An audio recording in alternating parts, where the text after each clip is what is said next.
Assalamualaikum dan salam sejahtera kepada semua. Dalam video ini, kita nak belajar macam mana kita nak sediakan alkohol. Tapi sebelum itu, kita nak belajar dahulu sifat fizik alkohol. Baik, formula bagi alkohol adalah CN H2N tambah 1 OH, di mana N adalah bermula daripada 1, 2 dan seterusnya. Jadi ini adalah 5 ahli pertama bagi alkohol. Metanol, takat didihnya adalah 65 darjah Celsius dan dia adalah larut sepenuhnya di dalam air.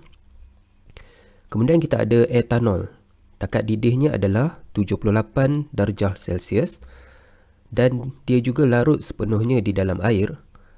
Kemudian kita ada propanol, takat didihnya adalah 97 darjah Celsius.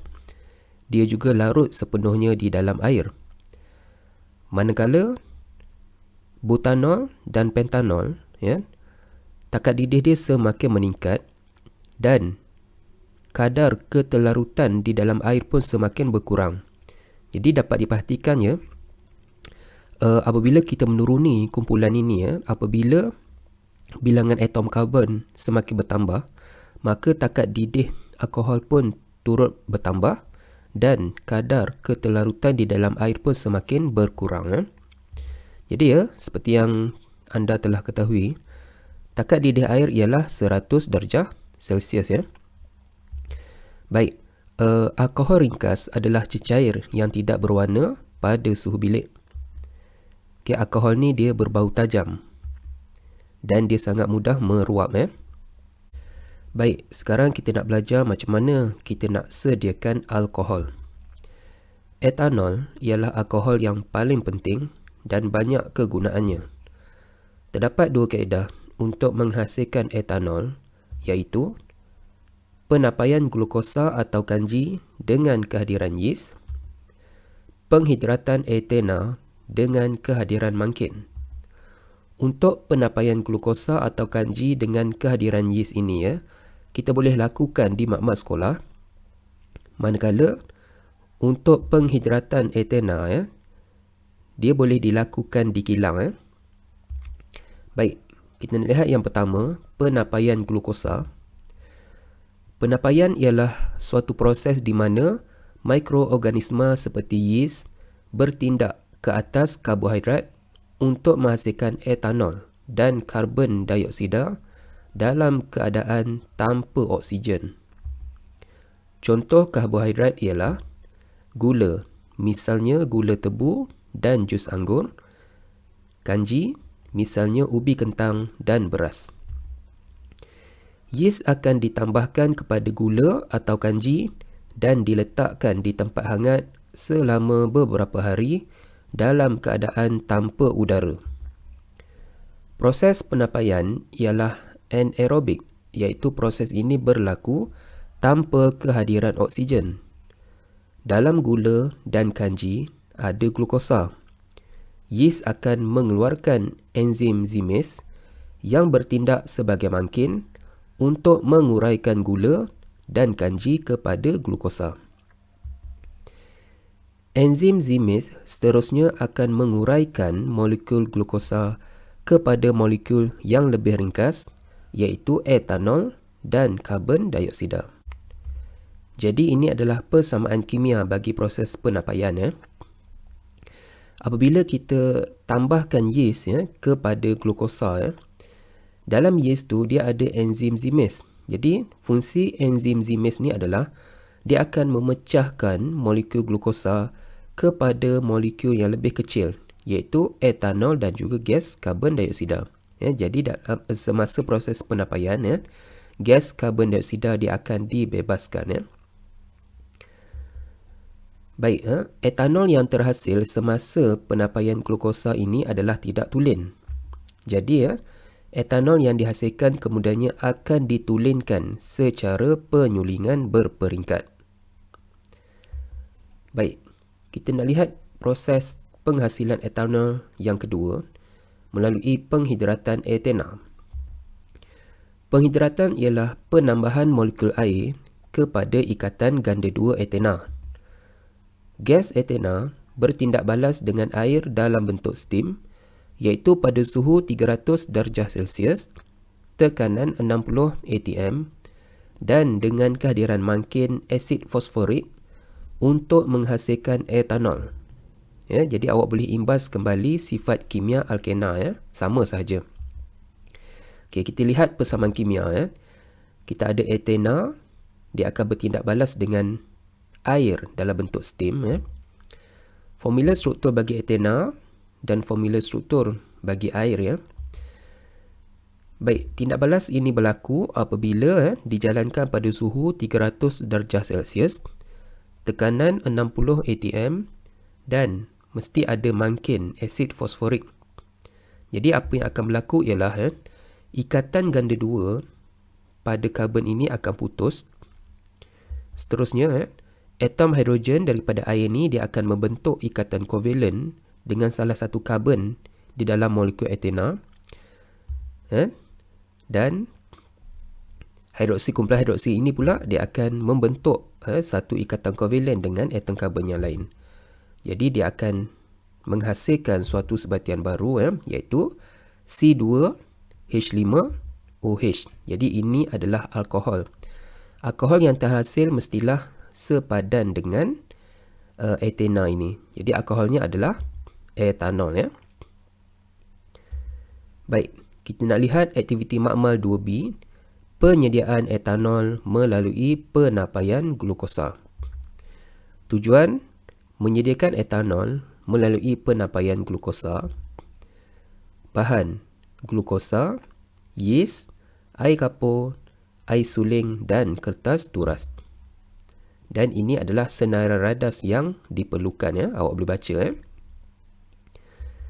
Baik, langkah pertama kita akan jalankan dahulu proses penapaian. Prosedur. Okay, langkah pertama, kita masukkan 200 cm padu air suling ke dalam sebuah kelalangkun. Langkah kedua, kita campurkan 20 gram glukosa ke dalam kelalangkun tadi. Kemudian kacau campuran sehingga glukosa larut. Seterusnya, tambahkan 10 gram yeast ke dalam kelalangkun. Kacau campuran sehingga sekata. Okey. Yeast dia mengandungi enzim zimase yang bertindak sebagai mangkin untuk memecahkan glukosa kepada etanol dan juga karbon dioksida. Kemudian kita tutupkan kelalangkun dengan salur kaca yang dipasangkan salur pengantar. Masukkan hujung salur pengantar yang satu lagi ke dalam tabung uji, seperti dalam rajah. Pastikan hujung salur pengantar dia berada di dalam air kapur. Dalam tabung uji ni mesti ada air kapur. Pastikan hujung salur pengantar ni tenggelam ataupun masuk ke dalam air kapur. Tujuannya adalah untuk memastikan gas yang terbebas semasa penapaian dialirkan melalui air kapur. Langkah ke-6, letakkan radas ini pada suhu bilik lebih kurang 30 darjah Celsius selama 3 hari. Okey, ini adalah susunan radas bagi proses penapaian. Dari semasa ke semasa, perubahan ke atas air kapur diperhatikan. Rekodkan pemerhatian anda. Jadi kita lihat apakah pemerhatian. Baik, perubahan dalam kelalangkun. Apa yang berlaku ialah buih-buih akan terbentuk dalam kelalangkun. Apabila kita campurkan yeast, yeast tadi akan bertindak dengan glukosa dan seterusnya akan menghasilkan buih-buih. Kemudian perubahan dalam tabung uji, air kapur menjadi keruh. Okey, apakah bahan yang menyebabkan air kapur menjadi keruh? Ingat lagi tak? Bahan tersebut adalah gas karbon dioksida. Okey, etanol yang terhasil semasa proses penapaian glukosa ini adalah tidak tulen. Jadi ia perlu ditulenkan melalui proses penyulingan berperingkat. Okey, jadi kita pergi kepada langkah kedua, iaitu proses penyulingan berperingkat. Tujuannya adalah untuk mendapatkan etanol tulen daripada proses penapaian tadi. Okey, prosedur. Selepas 3 hari, campuran di dalam kelalangkun dituraskan. Hasil turasan dimasukkan ke dalam kelalang dasar bulat. Radas untuk penyulingan berperingkat disusun seperti rajah. Jadi ini adalah susunan radas penyulingan berperingkat. Hasil turasan tadi kita akan isikan ke dalam kelalang kon ke dalam kelalang dasar bulat. Kemudian kelalang dasar bulat tadi kita akan rendamkan ke dalam kukus air. Kemudian kita akan sambungkan dengan turus penyuling. Di atas ni kita letakkan termometer. Kemudian kita sambungkan dengan kondenser libik. Okey. Kemudian kita letakkan kelalang kon untuk mengumpul hasil penyulingan nanti. Okey, air masuk di sini, air keluar di sini. Baik. Panaskan hasil turasan dalam kukus air dan kumpulkan hasil penyulingan pada suhu 78 darjah Celsius. Jadi hasil turasan ini kita akan panaskan sehingga mencapai 78 darjah Celsius ya. Semasa pemanasan hati-hati, pastikan suhu dia tidak menghampiri 100 darjah Celsius. Ya, pastikan suhu dia dalam lingkungan 78 ataupun 80 pun boleh ya. Tapi jangan lebih daripada 100 darjah Celsius kerana kita tahu ya, takat didih air adalah 100 darjah Celsius ya. Apabila suhu mencapai 100 darjah Celsius, nanti dalam hasil ini akan bercampur pula dengan air nanti ya. Jadi apabila hasil turasan penapaian tadi kita panaskan ya, dia akan bertukar menjadi gas ya. Jadi gas dia akan masuk ke dalam ini. Okay, kalau perhatikan ya, dalam kondenser libik ni dia ada air pipe ya. Wap air tadi, gas tadi dia akan mengalir daripada atas ke bawah ya, manakala aliran air pula dia mesti bertentangan dengan arah aliran wap air tadi ya, di mana air masuk daripada bawah, air keluar daripada atas, dia mesti bertentangan. Jadi apabila gas mengalir ke dalam kondenser libik ya, suhu di dalam kondenser libik ni adalah sejuk disebabkan oleh air tadi kan. Jadi wap air tadi dia akan bertukar menjadi cecair. Jadi cecair tadi dia akan dikumpulkan ke dalam kelalang kon ini ya. Okey, awas ya. Berhati-hati, etanol dia sangat mudah terbakar ya. Jadi apakah hasil penyulingan tadi? Hasil penyulingan pada suhu 78 darjah Celsius yang kita kumpulkan ke dalam kelalang kon ini. Jadi inilah dia etanol tulen ya. Kita dapat etanol tulen. Baik, pastikan suhu tidak menghampiri 100 darjah Celsius ya. Kalau lebih, dalam ni akan bercampur dengan air pula nanti ya. Jadi tak dapatlah etanol yang tulen. Okey, kemudian rekodkan warna dan bau hasil penyulingan yang dikumpul. Baik, apakah pemerhatian? Okey, warna hasil sulingan. Warna hasil sulingan adalah dia tidak berwarna ya.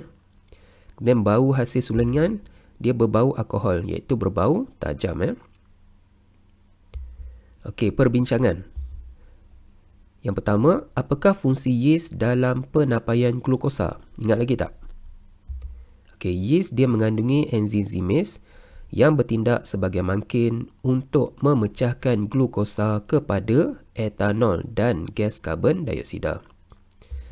Yang kedua, mengapakah hujung salur kaca mesti berada di dalam air kapur? Okey, tujuannya adalah untuk memastikan gas yang terbebas semasa penapaian dialirkan melalui air kapur. Yang ketiga, namakan gas yang terbebas dalam penapaian glukosa. Gas itu adalah gas karbon dioksida. Yang keempat, namakan hasil yang dikumpulkan dalam penyulingan berperingkat pada suhu 78 darjah Celsius. Hasilnya adalah etanol. Okay, yang kelima, terangkan sebab etanol daripada hasil turasan dapat diasingkan pada suhu 78 darjah Celsius ya. Kenapa etanol daripada hasil turasan kita dapat asingkan pada suhu 78 darjah Celsius? Okay, jawapan dia hasil turasan adalah campuran etanol dan air yang mempunyai takat didih yang berbeza ya. Takat didih etanol lebih rendah daripada air. Ya, takat didih air ialah 100 darjah Celsius. Manakala Takak didih etanol adalah 78 darjah Celsius ya. Apabila campuran dipanaskan, etanol mendidih terlebih dahulu sebelum air, iaitu pada suhu 78 darjah Celsius. Wap etanol yang terbentuk pada takak didihnya akan terkondensasi di dalam kondenser Liebig dan seterusnya dikumpulkan di dalam tabung uji ya. Okay, soalan 6, tuliskan persamaan kimia untuk penapaian glukosa. Okay, jadi ini adalah persamaan kimia dia ya. Kita ada glukosa C6H12O6 dalam bentuk cecair. Kemudian mangkin yang kita gunakan adalah yeast ya, sebab dalam yeast ni ada enzim Zymes ya. Yeast tadi, enzim Zymes tadi dia akan memecahkan molekul glukosa kepada etanol dan juga gas karbon dioksida. Etanol C2H5OH dalam bentuk cecair dan juga gas karbon dioksida. Kemudian kita kena seimbangkan persamaan kimia ini. Okey, yang ketujuh, penapaian untuk menghasilkan etanol juga boleh dijalankan menggunakan buah-buahan. Terangkan sebabnya ya.